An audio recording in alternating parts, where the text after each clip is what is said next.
Good morning everyone! Today, gagawa tayo ng strawberry jam. So, ito yung kailangan natin. Kailangan natin ng sugar, kailangan natin ng lemon juice, kailangan natin ng serto, at saka jars. So, yung strawberry natin ay nakalagay na dito sa pot. Pinakuluan ko na at saka nilagay ko na rin yung sugar. Pakuluan natin lulutuin natin ng 45 to 50 minutes. Tsaka tatanggalan natin ng mga bula-bula or bubbles para maganda ang result.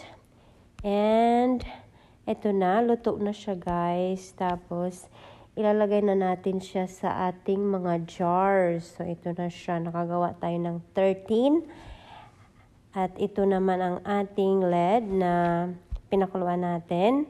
So ayan ang ating rings. Tapos papakuluan natin ng